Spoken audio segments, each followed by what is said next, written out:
We are simplifying radicals in Algebra Honors today. This is our Exponents and Radicals unit, Unit 6 and 7th day. So the warm-up that we're doing today is just a reminder about simplifying radicals.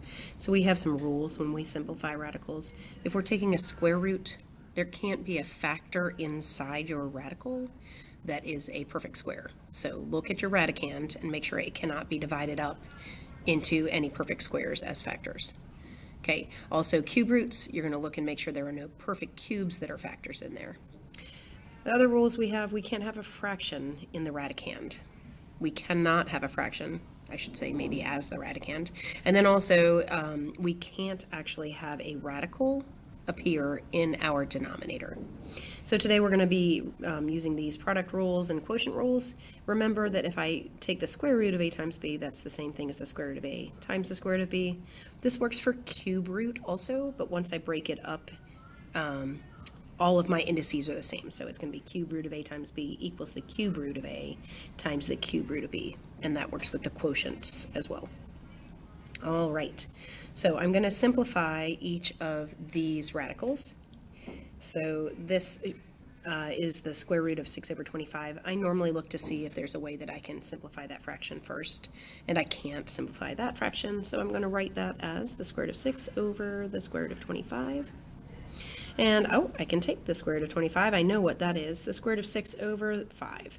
Okay, and this is fully simplified. I can have a fraction as my answer as long as there's no radical in the denominator, and as long as the fraction is not under the radical entirely, okay?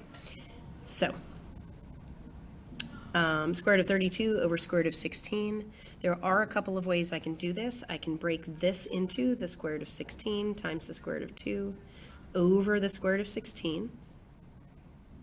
And those cancel each other out, so square root of 2 is my answer. I also could, if I had wanted to, I could say that that is 32 over 16 all under the same radical bar, and 32 over 16 is 2, right? So that would be square root of 2 that way. There's more than one way to do these problems usually. Okay, so square root of 10 over square root of 45. I can write that as the square root of 5 times the square root of 2. I know that doesn't seem like it's going to help me, so because those are not perfect squares. It is though, because look, in my denominator, 45 breaks into 9 times 5, right? So if I say my denominator is the square root of 5 times the square root of 9, now I can cancel those guys. Okay, I get the square root of 2 over 3 as my answer. All right. Ooh, we're throwing some variables in. So I have the square root of all of this. I have 64m to the 5th in the numerator and 16t to the 4th in the denominator. Okay, so I have a couple different ways I can look at this. I know that these are perfect squares, so I think I'm just going to leave those. I'm not even going to simplify my fraction inside. I'm going to rewrite, though. I'm going to break this up. So I'm going to rewrite this as 64 times. If you remember our rules for square roots of a variable, if my exponent is even, I can just pull that variable out of the radical, and I would say whatever the exponent is divided by 2. But that's only if it's even. 5 is an odd number, so I'm actually going to rewrite this so that I have an even number times just m. So I have m to the 4th times m, because m to the 4th times m really is m to the 5th. Remember, any exponent that's even is a perfect square. This is all over the square root of 16t to the 4th. Okay, so now I'm looking for my perfect squares. So I have a perfect square here, perfect square here, perfect square here, perfect square here. So I'm going to do all the square rooting I can do. The square root of 64 is 8. That's done. The square root of m to the 4th is m squared, right? It's going to be m to the 4 divided by 2, so that's m squared. I can't take the square root of m, so I still write that as the square root of m in a way that you can read it. Okay, that's my numerator. My denominator, I know the square root of 16 is 4, and the square root of t to the 4th, it's going to be t to the 4 divided by 2, so it's going to be t squared. I am nearly done, but I can see some math I can do. 8 divided by 4 is just 2. So my final answer is 2m squared times the square root of m all over t squared. Okay, so let's look at number 5. I am going to break this up so that I have 3 times the square root of 6 times the square root of 4. That's all over the square root of 6.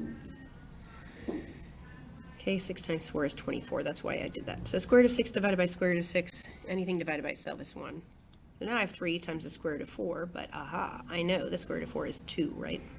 So that's going to be 3 times 2, so that's really just 6.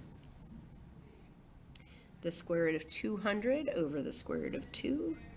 I know that that is the square root of 100 times the square root of 2, all over the square root of 2.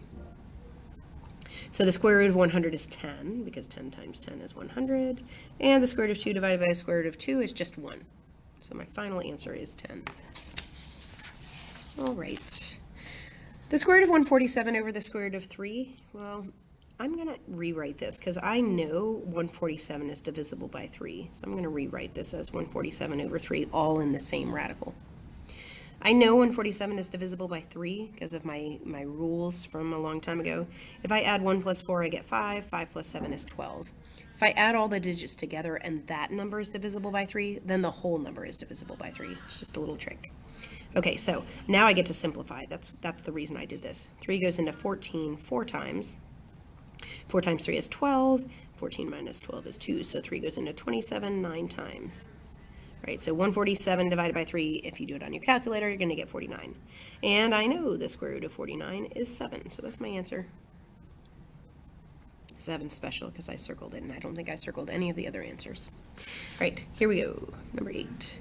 I'm going to rewrite this as the square root of 9 times the square root of 5, because I'm breaking up that 45, times the square root of x squared times the square root of x.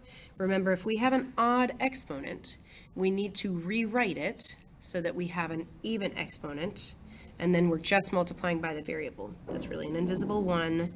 X squared times x to the 1 is going to be x to the 3rd. Okay, so all of that is over. I'm going to break up the square root of 5x so that it looks like the square root of 5 times the square root of x. Anything divided by itself is 1, so that divided by that is 1. That divided by that is 1, so I just have 1 in the denominator.